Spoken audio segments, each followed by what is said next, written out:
Ain't Slayed Nobody is a produced actual play podcast intended for adults, and may contain material that some people find disturbing.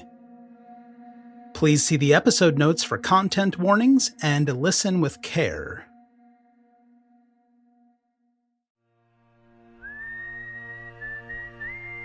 We're playing the game Cthulhu Dark by Graham Walmsley, and this scenario is called Fairyland, and it was written by our game master, Scott Dorward.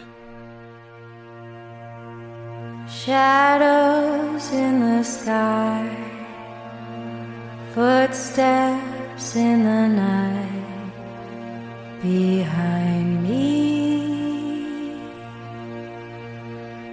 Targets in their sight, running out of light to save me.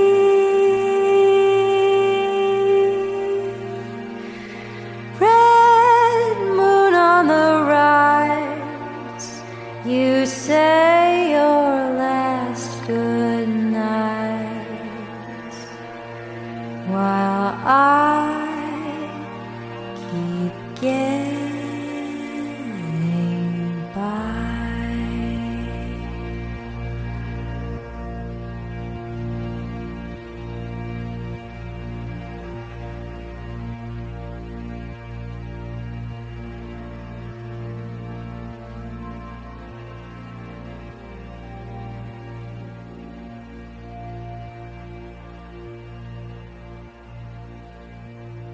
The setup is you are a family, it sounds like, who's moved back from America to this small village in the Scottish borders called Cullingston. You've bought a house there, this converted farmhouse, or perhaps even working farmhouse called Linty Farm, just on the edge of the village. Yeah, we'll start off with you moving in there. My name is Chuck, and I will be playing Zeke Mulesworth. Back in America, I was a patent medicine salesman, also known as a snake oil salesman. I had a patent medicine that was mostly opium and alcohol and some spices. That's what I did for a living, was sell it. I was not good at that, but so now I have decided to become a farmer. I like to say so that I can walk the straight and narrow path, but the fact is I wasn't very good at selling my patent medicine, so it's time to try something else. And how about Mary? I'm Alex McDaniel, and I'll be playing Mary Mulesworth. I am a school teacher. I taught in America for a number of years. I heard that a teacher at the school here in Cullingston is in need of some help. I am 5'5" with brown hair, and I'm rather proper. I'm married to Zeke, and we have a daughter named Maggie. Oh yeah, we have a daughter named Maggie. I seem to keep forgetting these things. So tell me about Maggie. Yes, honey. Tell them about Maggie. Well, she's 8 years old. We've pinned that bit down, but what she'd like as a person. Maggie is a bit of a tomboy. She's precocious. Precocious. I like that. She is an old soul. Oh, nice. Okay. Maggie's thin and pretty tall for her age. She has blonde hair and blue eyes. Which is crazy, because neither of us have that.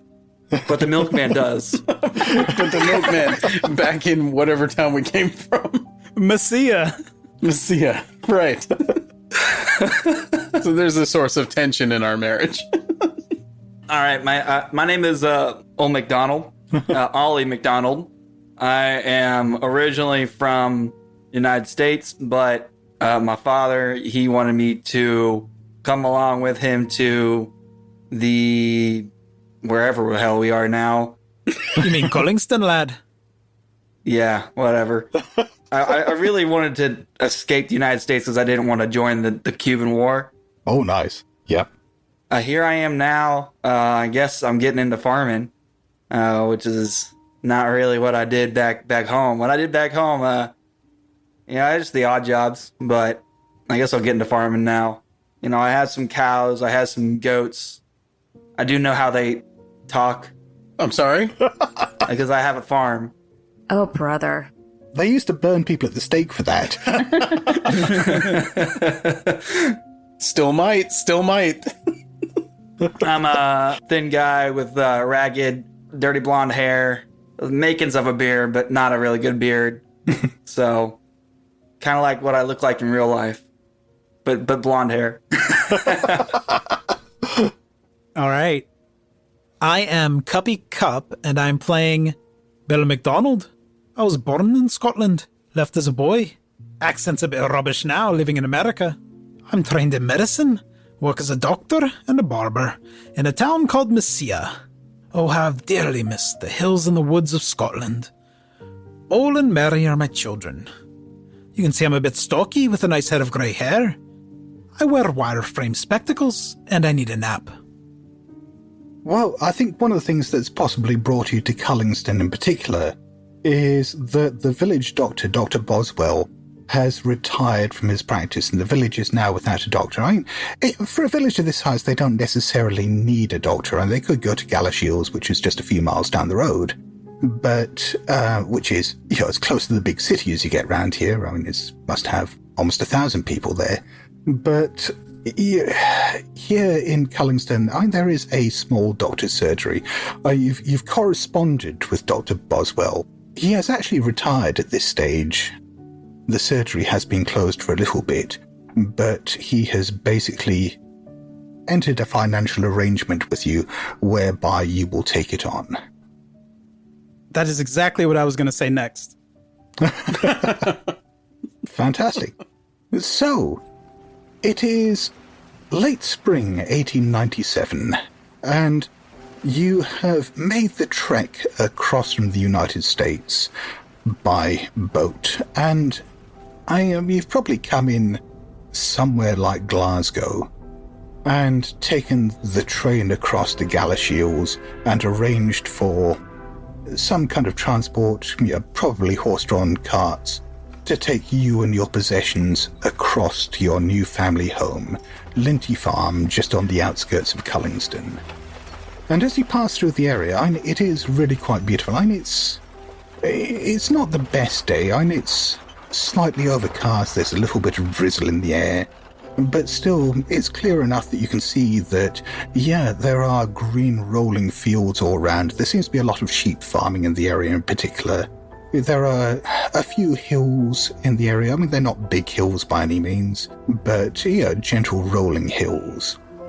And as you enter through the village itself, you pass by a big patch of woodland. This is pine woodland, huge old Scotch pines, and from the look of it, those of you who are used to working on the land can see that this is ancient woodland. And by the time you get to the end of the woods, the cart drivers turn off and you're in the driveway, or you're in the path rather, leading to this grey stone country house. If it was a farmhouse, it was probably a fairly nice one, a fairly large one. You can see that there are a few outbuildings around. This is a 2-story house. There are large green fields that roll on from here. Off in the distance there is a wooden fence that's just on the far side of a river that runs through. And the property pretty much borders onto this woodland. And with that, the men with, grunts sort of start helping you get your various boxes and chests and so on off the wagons. I guess I could help with that. Okay, I got some. I'll help out with some boxes. Bring them into this place, take a look around, grab my room. Okay, there are 5 bedrooms to choose from. This is a decent-sized house. And, Maggie is off like a shot and just exploring as soon as, everyone is off the wagons. Mary, would you mind Maggie? I'm gonna help Ole with the bags. Maggie, slow down. Stay close to the house now. Yeah, Maggie at this stage has sort of run off right down to the far end of the fields down near where the river is. And, before you can get anywhere near her, she's there just plucking up bits of grass and throwing them onto the water and watching them float off. So what's the inside of this place look like? Is this a nice place, or, I mean, is this kind of like a dump at this point? It's somewhere in between. I mean, this is a big, well-made, solid building. But on the other hand, it's not what you're used to from the US. I mean, this is, like I say, it's a stone building. It feels kind of cool inside, even on a spring day like this. There's a slight musty smell in there, a smell of mildew and, perhaps that very piquant smell of mouse piss. That, there are certainly mouse droppings everywhere. I mean, this place hasn't been lived in for a while. Do you smell that, boys? This place is fit for a king, is it not? It's a bit, Yeah, old man. dank for my taste. Yeah. All right, I'm gonna go to the kitchen and check that one out. I believe I'll go check upstairs and make sure that Mary and I get the room appropriate to us. And I will take the largest and most well-appointed room. You did say it was 2 stories, correct? Yes. Okay. I didn't just make up an upstairs. No, there are 4 bedrooms upstairs, and then round the back there's another bedroom on a sort of an annex that looks like it might have been built even as servants' quarters. But it's still a perfectly serviceable bedroom, just perhaps a bit colder than the rest of the house. Bill's a little concerned with his advanced age about taking a room on the 2nd floor, going up and down the stairs all the time, so he's going to check out the downstairs.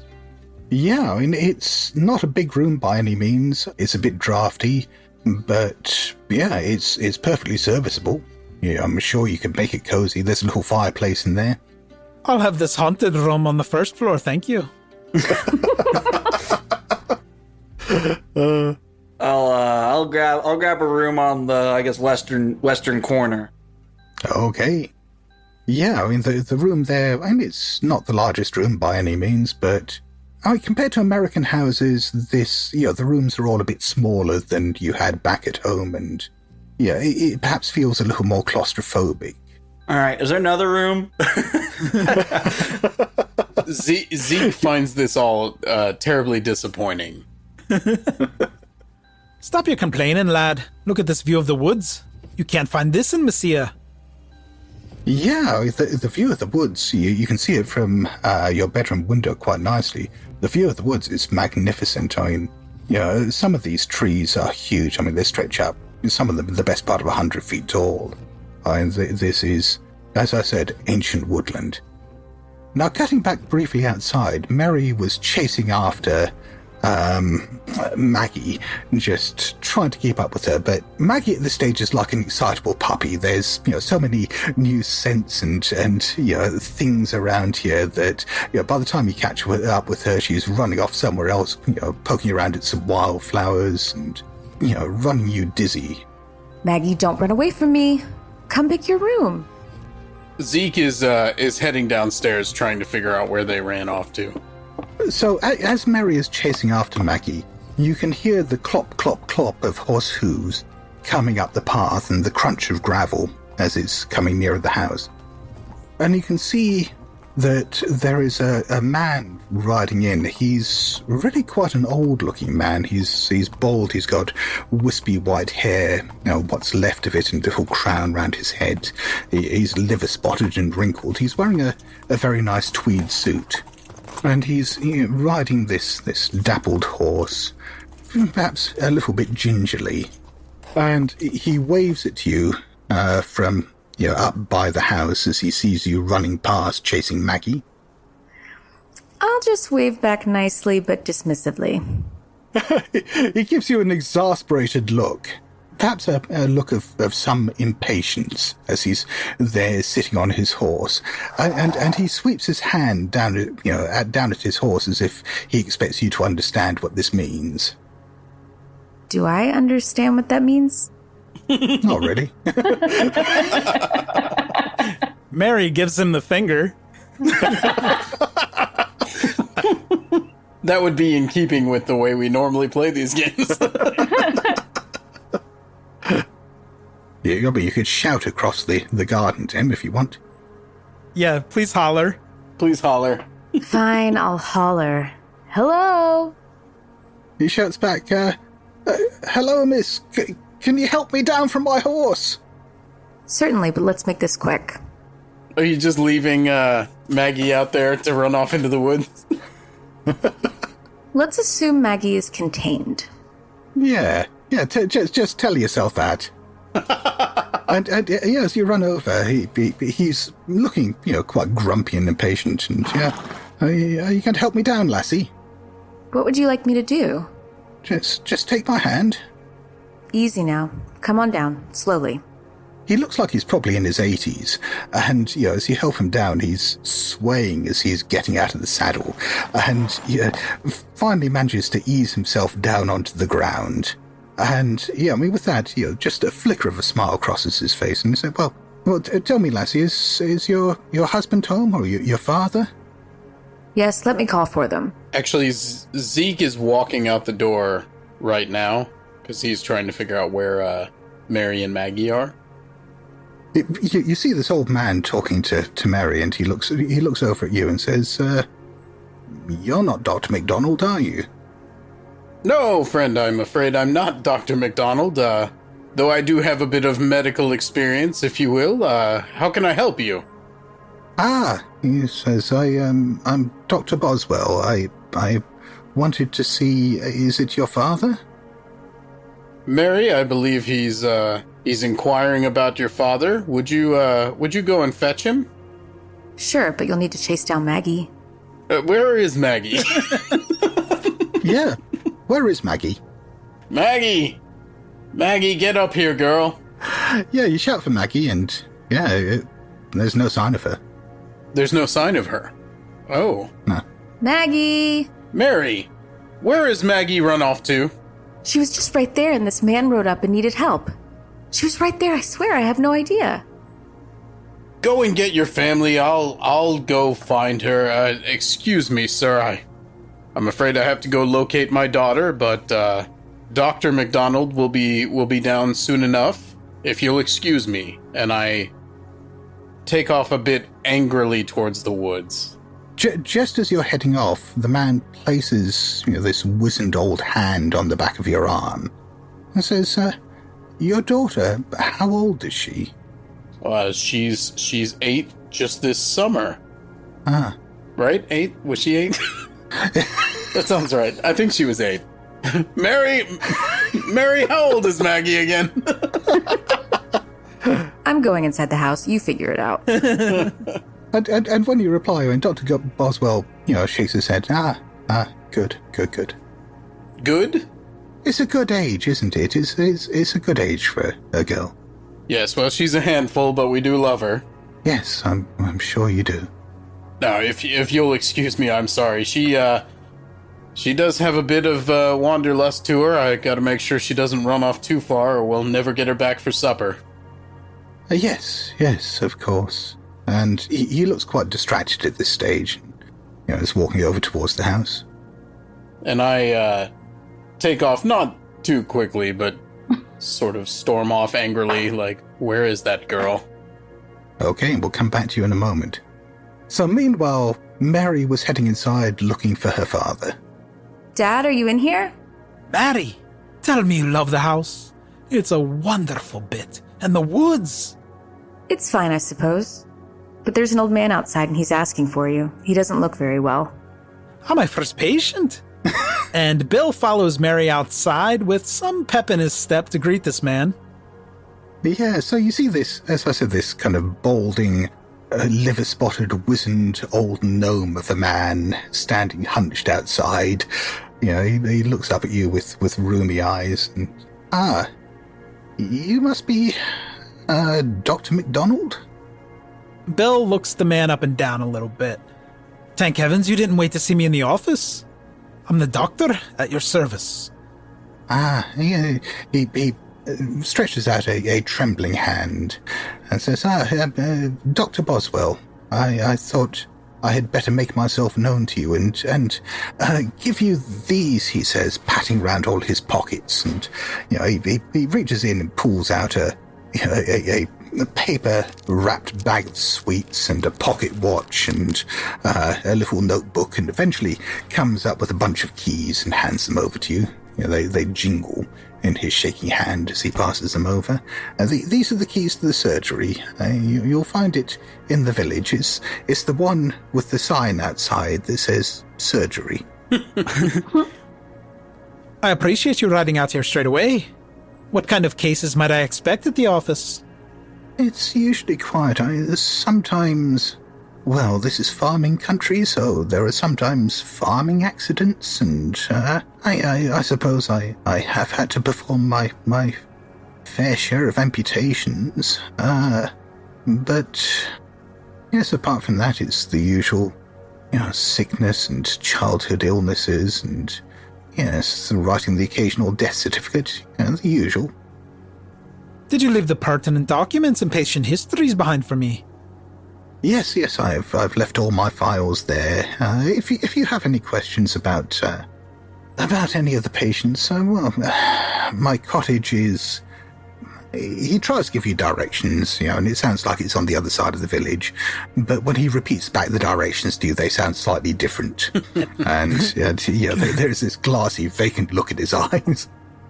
Can Bill do a visual examination of Dr. Boswell just to see if there's anything obviously wrong with him? Yes, give me a roll on 2d6 then, as you are a doctor. I rolled a 3 on the first die, I guess the regular die, and a 6 on the occupation die. Okay.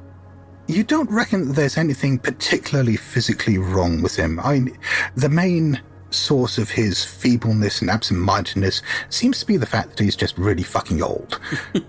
You reckon he's probably in his mid-80s. He's in good condition for a man of his age, but he is old. In this day and age, he might as well be 200 years old. Yes. But they're made of hardy stock around here. But, on that 6... You get the impression that there's something else, not a physical malady, but there is a slightly haunted look to his eyes. There's, perhaps around the eyes it's even more heavily lined than you might expect from a man of his age. Yeah, the expression in his eyes.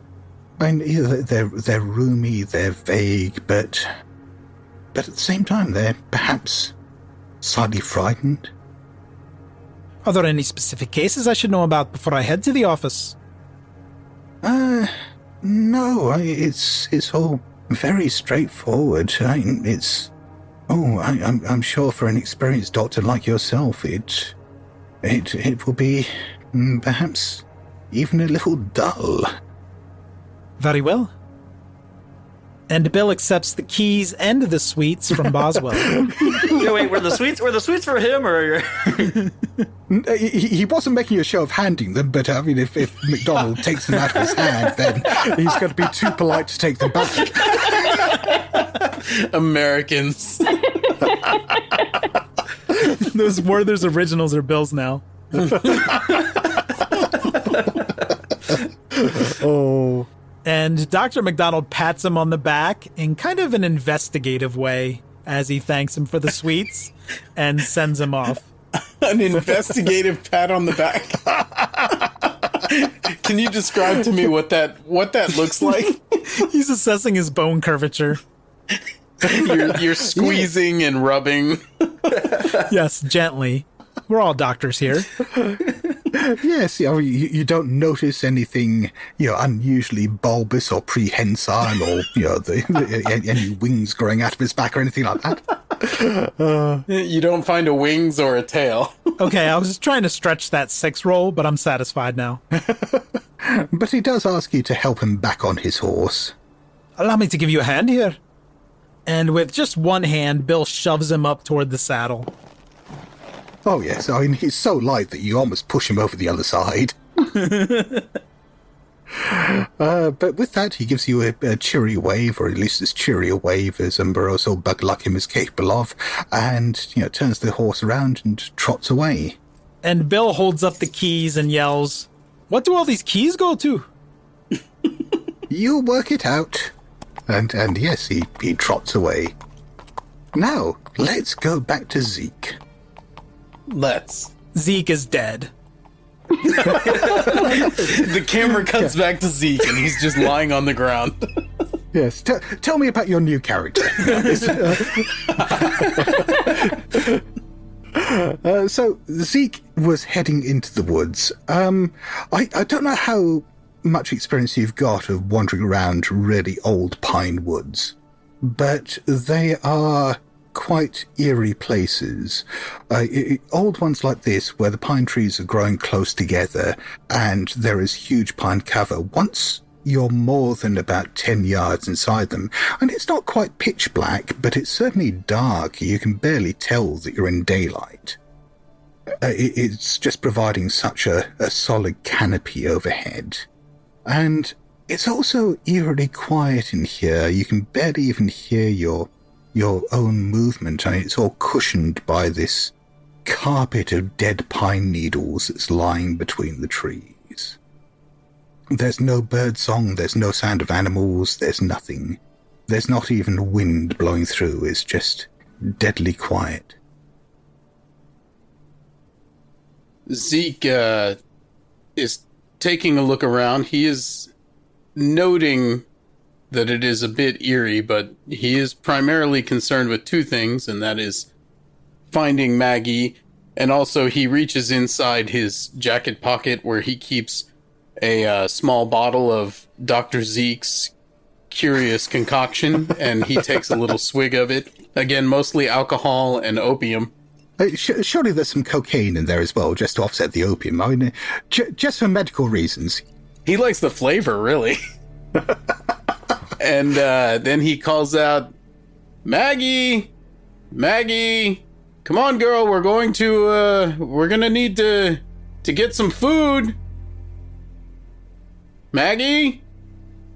As you shout from somewhere within the woods, I mean, your voice doesn't echo quite as much as you think it should do. But again, there's the deadening effect of the trees and the pine needles overhead and the pine needles underfoot. But somewhere off in the distance, you hear a distant...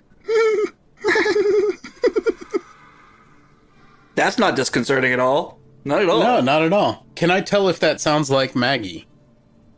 Yeah, give me a d6 roll. That's a 1.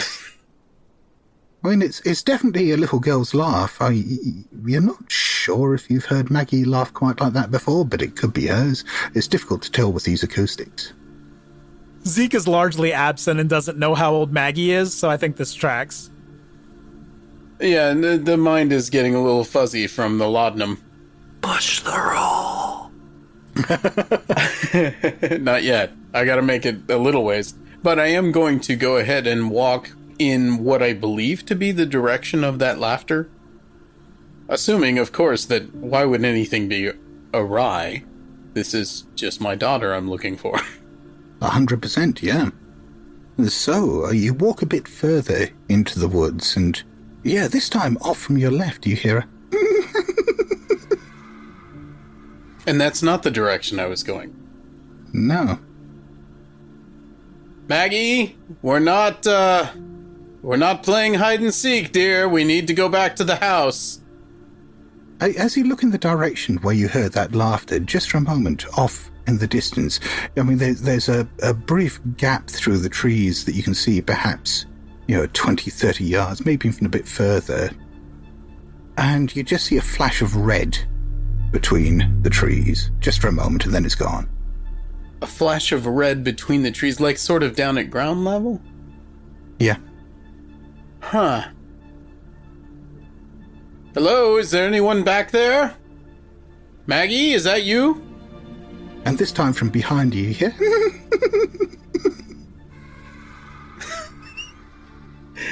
I'm trying to think of what I should do other than freak out, but also still try to find my daughter. Well, seeing as you suggested that you might be freaking out here, I think this calls for an insight roll then. Let's do. So I just roll my insight die alone? Yeah, and if it's higher than 1... It's a 2. Then it goes up by 1, so your insight is now 2. That seems not great. I'm insightful. I'm the first one in. Yeah, and with that, I mean, you start to get the impression that, yeah, something is terribly wrong here. This time, you're certain that wasn't Maggie's laugh. And yeah, as you're looking around calling her name, just for a moment you see something else. The sky above seems to be darkening through the pine needles and through the branches, and just up there in the darkness between the branches, for a moment you see lights, white lights just moving around like will-o'-the-wisps or something between the trees.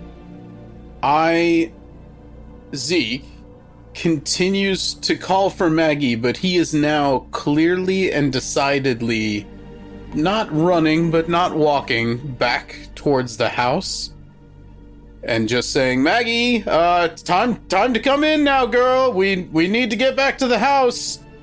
But picking up speed towards the house. Yeah, now, in which direction was the house again? I'm not sure I recall. East? Was it east? I think this is a good opportunity for a D6 roll, just to see whether you can find it. That's a 3. You think, yeah, I mean, you can see some of your footsteps there in the pine needles. I mean, you must be heading back the right way. You head back, but there was this very distinctive tree that you saw up in the distance as you were looking towards where you thought Maggie was, where you saw that flash of red. This very distinctive sort of bifurcated tree that, yeah, looks like it had just grown wrong. You know, some part of it had grown off at an angle. And now that you're following your footsteps and walking back towards the house, you can see that tree in front of you. Okay, so I am now thinking I'm going the wrong direction because it should be behind me. But if you're going in the wrong direction, how can you be following your own footsteps? I would like to try again to figure out where the house is, but possibly add in my insight die. That sounds like an excellent idea. Okay, so I rolled a 6, and then my insight die is a 4. So that's good. Then you do follow these footsteps back. And yeah, then you think you can see the edge of the forest up ahead. And yeah, more importantly than that, there just to your left, leaning up against one of the trees, just towards the edge of the forest, you can see there's Maggie. She's there in her dress, so she's leaning up against the tree. But there's something wrong. I mean, it's difficult to see. I mean, it's become really dark in here. The sky overhead just seems to be pitch black now. You can't see any light at all through the treetops. Even as you're looking out through the edge of the woods now, that looks dark out there as well. But through the little bit of light that's still seeping through, you can see that Maggie, as she's leaning up against the tree, there's something wrong. There's blood all over the front of her dress. Or something dark, at least. Maggie? And I start to move towards her when I see that there's something on the front of her dress. Yeah, and as you call to her, Daddy? And she steps towards you and then just falls face forward heavily on the ground. Maggie! And I run and drop to my knees next to her. Okay. Well, let's cut back to everyone else for the moment. Let's just put a pin in that. Yeah. I'm enjoying a nice cake.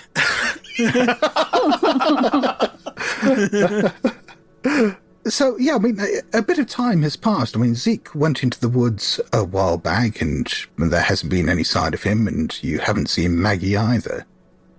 How much time has passed since I saw Maggie go in and since I saw Zeke go in? It depends how long you want to wait. I mean, half an hour, 2 hours, 3 hours, 4 hours, 5 hours. 6 to 8 weeks. Probably about, I'll give it an hour and a half. Okay. I'm pretty busy right now getting everything in and getting everything set up. I mean, I don't even notice anything really. I mean, I looked out the window, I saw both of them leave, and I was like, all right, well, I'll go. I mean, they're doing whatever. I'm going to go get stuff ready. Nobody else does anything around here. I guess I'll do it. Yeah, I mean, once the men who brought you here have unloaded all your stuff, I mean, they've left most of it just sitting outside the house. I mean, they've pushed off on their carts. the rest of you are obviously painfully aware as well that not only has Maggie disappeared now, but Zeke has gone into the woods and he's not come back. Mary, you seen Zeke around here? I'm done doing all this by myself, and y'all got some stuff I don't want to take up for you. No, I haven't seen him. I thought you knew where he was. Nah, last I saw them, they went to the forest, like, say, hour ago, hour and a half? I don't know. I mean, I don't know how you tell time around here. I don't even know where we are. It's different in Scotland? Time works different? I don't know. What's all the racket out here? Your son-in-law is playing around in the woods with his daughter, and I'm doing all the work. Mary, where's your husband? Mary, where's Maggie? She's with Zeke, or I think she's with Zeke. He went after her by the woods when we were helping the old man. Are there any carbide lanterns in here? Yeah, sure. Was that a throwback to your campaign? Of course. And it's getting dark? We see that like Zeke did? No. It's at this stage, it's probably about lunchtime. No, just me. So Zeke's gonna die. Switch that from a cake to a sandwich. Alright, I'll stick around the house, make sure if anybody comes around, I'll be here. Guess I'll keep pulling this shit up. And y'all go find your deadbeat husband. Okay, I'll grab a lantern. But, I mean, that's a good point. I mean, if Bill grew up in this area, then, I mean, he's almost certainly been around some of these old pine woods like this before. Taking a lantern round isn't a terrible idea. Mary, let's you and I go see if we can find Zeke and Maggie. Zeke doesn't know his way around the woods. And if it seems reasonable, Scott, I'd like for Bill to take his satchel with medical supplies out there, just in case Zeke and Maggie got in trouble since they've been gone a while. That seems like a very good idea. And the sweets. Yeah, and the sweets, in case we need to lure them out. That you stole from that old man. The remnants of the sweets are on Bill's fingertips. Well, I mean, the sweets, they weren't butterscotches or anything like that. I mean, as you opened them up, you realised that the sweets in there are tablet, which, as you spent your childhood in Scotland, you'll know what it is. Tablet? A tablet is kind of to fudge what crack is to cocaine. What a great description. That's a wonderful analogy. Etch that on my gravestone. That's beautiful. We might be able to do that in the next scene. So Bill and Mary William and Mary, we'll head into the woods with a lantern, which... Mary, will you carry the lantern so I can carry my doctor's kit? Sure, I'll carry the lantern. And with that, the two of them head into the woods. Now, Ollie is there in the house on his own. He's finished his sandwich. He's kind of moving boxes around, unpacking. First one to die. Yeah, just moving more stuff up, and time is passing, and there's a lot to be done. And by the time you get through that... Are there any locked doors around here? No. Or at least none that don't have keys in, so no. Wonderful. I'm just exploring this house. I got this all to myself right now. I got rid of the old man. This is wonderful. Yeah, I mean, there's some furniture in there. I mean, there's, metal framed beds up in the bedrooms. So, the mattresses, what mattresses there are left look like they've been home to generations of mice. They are not in a happy condition. But the furniture, there's some wooden furniture that's been left there that's in fairly good condition as well. And by the time you unpack your stuff that you brought with you, it's beginning to feel quite homey, or at least as homey as this sort of grey, dank, slightly malodorous building can be at the moment. How long do you think it takes me to unload all this stuff? A few hours. All right. A few hours? So they've been out in the forest for a few hours at this point. Oh, yeah. I start to get a little bored. Bored, not concerned. I love that that's your reaction. No, I'm gonna start to take a stroll around the grounds and be like, all right, they know what they're doing. I'm gonna go take a stroll around and just check out what's going on around here. Look for a deck of cards. Yeah. I'm gonna play some solitaire. So, yeah, I mean, the rest of the grounds seem quite nice. There's not huge amounts of land here. You know, if you go up to the boundary fences, I mean, you've got certainly a few acres here. And, you know, if you were looking to get started in farming, then, you know, you could certainly graze some sheep here. Not a huge herd, but, yeah, it'd be fairly pleasant. And, yeah, there's the remains of an old chicken coop out there, and there's a few outbuildings. You know, there's a few overgrown patches, you know, perhaps vegetable patches or flower patches that you could convert. So, I mean, you're not going to turn this into a big industrial farm or anything like that, but, you know, if you're looking to start small, there's plenty that can be done here. Yeah, this will be just enough. It's about dinner time. It is. I'm gonna go take a look, poke around the woods for a second. Like, where the hell are these guys? I'm hungry. Yeah, you look around the edge of the woods and there's no sign of them. Is there anything in the woods? Trees? I'm gonna run back. It's about to get. Is it getting dark out? No, this time of year it won't be getting dark. You know, you will have spent the previous night in Glasgow. Yeah, I mean, you know, it probably won't be getting dark until 8 or 9 p.m. And it's about like 6. Yeah, probably around then. I'll be back before dark. All right, I'm going in. Fantastic. Okay, well, that was a quick game. It took less than an hour to kill all of us. Well done, Scott. So, now, for a start, Bill and Mary, so you're wandering in with your lantern. Maggie! Zeke! Yell for Maggie! Maggie! Maggie! And again, somewhere off in the distance, you hear... That sounds like Zeke.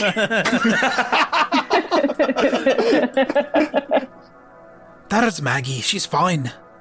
Let's go fetch her, Mary. Okay. Then, yeah, I mean, you follow that laughter for a moment. Give me whichever one of you wants. Actually, you can help each other, or you can both roll on this if you want. To try to navigate, you can give me a d6 roll each, and let me know who gets the higher result. Okay, let's do the cooperate, yeah. Okay. Enjoy while it lasts. A 4 for me. A 6 for me. Oh, 6. Fantastic. So, yeah. You want to sound less excited about our demise, or? Fantastic, he said, stroking his beard. So, Bill sort of half wanders off in one direction, and then, Mary notices, again, movement, this flash of red between the trees, off in another direction. And, at this stage, you turn around, Mary kind of looks in the direction, perhaps takes a step forward towards where this flash of red was. And you catch sight. There's a little girl there. She's wearing some kind of red coat. She's got long dark hair that's just flying loose behind her. And she's just running between the trees, and you can hear that's where the laughter's come from. And just dancing behind her as she runs through the trees, you can see these floating lights. I want to go in there after the lights to see if I can find Maggie. So you're going after the girl, are you? Yes. Okay. So, you follow the girl. I mean, you chase after her. And, but by the time you go for a little bit, you realize all of a sudden that Bill's just not with you. But you follow her, and... this girl is running through the woods. You're just about keeping pace with her. Overhead, the sky seems to be darkening. Excuse me, have you seen another little girl? Her name is Maggie. Hello? She looks back at you for a moment. She's probably only about 10 yards, maybe 20 yards ahead of you. She looks back, and there in the dimming light, I mean, you can see her face is pale, I mean, almost deathly pale. There seems to be a sheen of sweat across it. And she looks back at you, and you hear this coming back towards you. But her face is just absolutely immobile while she's doing it. There's no smile, nothing. And then she just turns and runs again. I think that's probably worth an insight roll. I rolled a 4. Okay, so your insight goes up by 1. It's now 2. And Bill looks around at this stage and realizes that there is no sign of Mary anymore. You heard for a moment the brief sound of running and that laughter off in the distance, and then all of a sudden you looked away for a moment, looked back, and Mary was gone. Maddie! What's going on around here? And your voice just vanishes into the deadened sound of the woods. I thought you were going to say, is a perfect Scottish accent. So can I look to see if I can find Mary's footsteps, since we were close together at one point? Oh, yeah. Give me a D6 roll. That's a 6. Oh, Wonderful. Fantastic. I'll be Scott for a second. It feels good to roll it, but after hearing what happens to everyone else, I'm not sure. So, yeah, you do follow. In fact, what that means is you catch up with her just as she catches sight of that girl in the woods, and you're standing behind her, just about to say something to Mary, and then you see this girl and this emotionless, immobile face and the laughter coming out of the unmoving mouth, up ahead of you. So, I guess you get to make that insight roll as well. Wonderful. 3. Okay. Then your insight goes up by 1 as well. Your insight is now 2. Okay. Now, Ollie was heading into the woods. Ollie's the only one not going crazy yet. Yet. And yeah, you go into the woods as well. And almost immediately as you go into the woods, there, leaning up against the tree, you can just about make it out. I mean, it's very, very dark in here all of a sudden. And you see, what looks like the shape of a girl stepping forward and collapsing on the ground. And then you see what looks like a man, probably Zeke, running towards her and picking her up. Yeah, I will walk up. Are you all right? And while you're kind of calling out to each other and talking there, Bill and Mary, you can hear voices from not too far away. And it's a bit muffled, but it does sound like Zeke and Ollie. Mary, if you can hear me, they're right over there. Let's go. Yeah, mercifully, because you did bring the lantern, you can find your way there fairly quickly and safely. And if you're moving through in the pitch darkness, it would be a different story. What did you do, Zeke? I found her and she's hurt, and Bullshit, you found her. Zeke is pouring some of this concoction on her wound because he believes his own bullshit. He's like, this will fix it. Yeah, well, certainly as you've been sort of holding her, I mean, it's very obvious that, from the smell and from the sensation that this is blood, and there's enough of it now that it's soaking into your clothing. You've got it on your hands now. I'm actually sort of ignoring Ollie, and I'm yelling out for Bill, because I know that he's a doctor. And I am yelling out his name a little frantically. And you've seen lights moving around through the trees overhead, but now there's a light moving towards you, bobbing at ground level, moving towards you fast. And while this is happening, I'm looking back the way I came, just to know where we can get the heck out of here, because we need to get this girl to a hospital. You think you know where the edge of the woods was, but, as you're looking back, and it's dark, you're not entirely sure. Yeah, these woods will do that. But as Bill and Mary arrive, as you get closer, you can see now that there's light, that Maggie is lying there on the ground. Well, not on the ground, she's now in Zeke's arms, and her dress is soaked through with blood. She's pale, she's sweaty. She seems to be unconscious or semi-conscious, and there is a lot of blood. This is a good opportunity for everyone to make an insight roll. Oh, okay. Cool. That's a 5 for me. That's a 4. Yikes, I got a 4 as well. I got a 3. Okay, so it sounds like everyone's insight has gone up by 1. Seems like. Yay! And Bill sees Maggie and yells out, "Mother Mary!" just to get that joke in. No, he doesn't. I'm leaving. Well, it's been fun, Scott. That was fun. Cool game. So with that, Bill kneels down. Zeke, what happened? I found her out here and she's hurt. Help her. So Bill, can he do a kind of a cursory examination before he digs into that doctor's kit? Yeah, I mean, you can unbutton the front of her dress and examine her abdomen, and it's a bit difficult to see without cleaning the wound. But there is blood certainly smeared all over her abdomen, soaking into her dress. But you're having a bit of trouble working out where it's coming from. Yeah, until you clean this up, it's not necessarily going to be that easy. Oh no, Maggie. Help her, Dad. And can Bill tell if this situation is urgently life-threatening or whether there's time to go back to the house for a more sterile environment? You know what they were big into in the 1800s was sterile environments. By sterile, I mean there's water available, and she's not lying on the dirt in the dark. I know enough medical history to call that bullshit. Hey, they were starting to learn about germ spreading in the 1890s. Yeah, let's social distance her quickly. All right, so is that 2 dice, Scott? It definitely is. Okay, I rolled a 4 on my regular die and a 5 for occupation.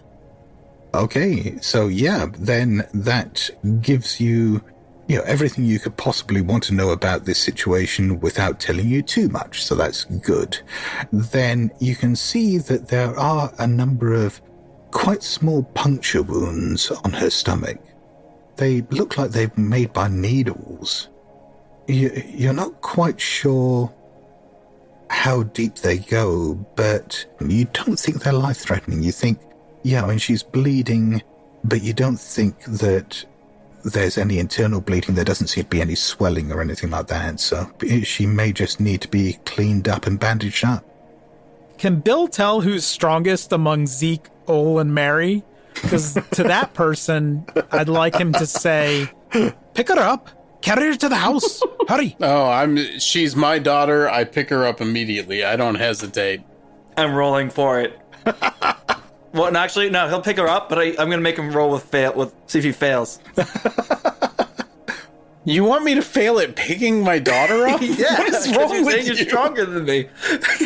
I'm not saying I'm not saying I'm stronger. I'm saying I'm her father. I pick her up and take her. I don't look to see if somebody else wants to carry her. Zeke has more adrenaline. Then I'll yell directly at Zeke. "Now, Zeke, you need to carry her home." Okay, and I pick her up and I start following Bill. Wait, Mary has the lantern. Yeah, follow me, Zeke. Well, if Mary's got the lantern and she's, effectively guiding you, then, you take a few steps. You move, 3 or 4 yards even, and suddenly there you can see the edge of the woods and you can see the grass of the grounds of the house just there, a few yards away. Good navigating, Mary. Well, you can see it picked out in the lantern. What occurs to you is that it is pitch dark out there. Out there by the house? Yeah. Zeke says, Where is the house? How long have we been in there? Well, y'all been gone for, what, 6 hours, maybe? Does it feel like it's been 6 hours for them? No, I mean, for Bill and Mary, it feels like it's been about 15 minutes.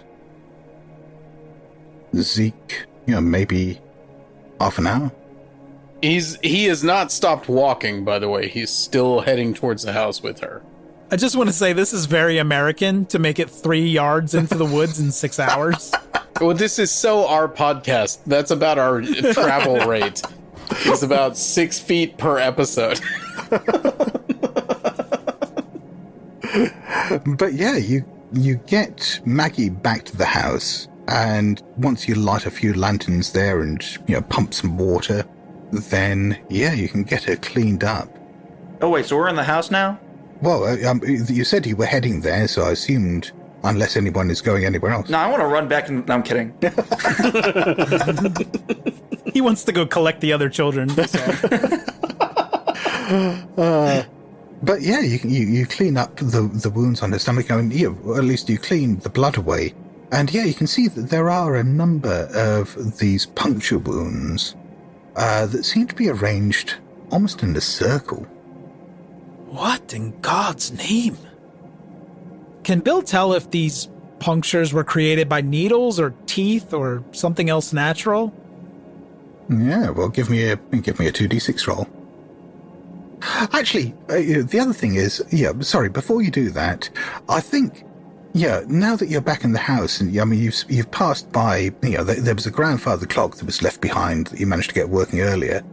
If the clock is right, Which Ol is still not 100% sure how time works here. yeah, the clock is showing. It goes backwards. The clock's showing 3 o'clock. But it is pitch dark outside. It is pitch dark. Wait, 3 at night, or... AM or PM? It's dark, and the clock says 3. It's your choice. It's not a digital grandfather clock? It's not an atomic clock. It's just... Y'all, I think it's... I don't know how stuff works out here. I think it's 3 in the morning. What's going on here? This doesn't make any sense. We've been gone 20 minutes. I think that is a cue for everyone to make another insight roll. Thank you, Zeke. You're welcome. Hey, this is how I do. I got a 1. I rolled a 5. Hey, I got a 1. I'm good. Okay. Oh my gosh, I got a 5 as well. Okay. Dr. McDonald was examining Maggie. So, yeah, give me that professional roll, 2d6. So at least my occupation rolls are strong. I have a 1 on my regular die, but a 4 on occupation.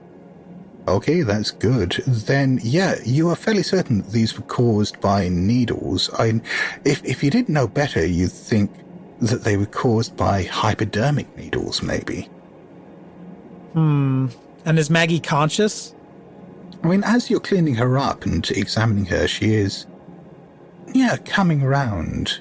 She seems a little groggy at first.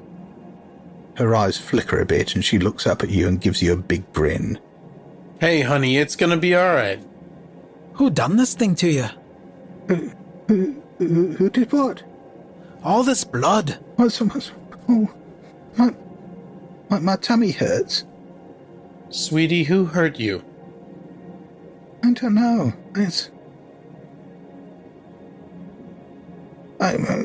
My tummy hurts. Maggie, look at me. What happened after you went into the woods? I went into the woods and I met Maven there, and we played and we ran around and we played games. Who's Maven? And she introduced me to her friends, and I met all the fairies out there, and we played with the fairies, and I love the fairies, and then Mom, my stomach hurts. Maven, is she a marketer?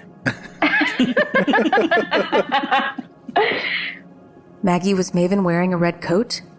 Maeve, yes, Maeve was wearing a red coat. Yes. Oh, can I get a red coat like that, Mom? For Christmas. But Maggie, I need you to focus and try to remember. Bill, she's delirious. What's happened to her? Can Bill check Maggie aside from the wounds to see if she's normal? I mean, temperature and pulse and things like that. Yeah, I mean, I'll count that as part of the previous roll you made, so no additional roll required. Apart from these wounds, and you're fairly certain, like I say, there's no internal bleeding, no serious damage. They look actually fairly superficial. you're certain that apart from that, then, I mean, she is perhaps, a little bit cold from having been out in the woods for so long, perhaps a little bit tired and hungry, but apart from that, she seems fine. Ole's gonna go ahead and, while I was having, look out the window and look at the woods and be like, the fuck?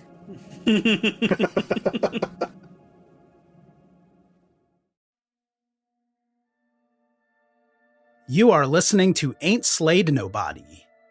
For ad-free episodes, heaps of bonus content, and special programming, please join our Patreon posse at patreon.com/ain'tslayed, or subscribe to Ain't Slayed Nobody Plus at Apple Podcasts. See the show notes for full credits, and help us grow by posting friendly reviews and spreading the word to your friends and followers. Thank you, and good luck out there.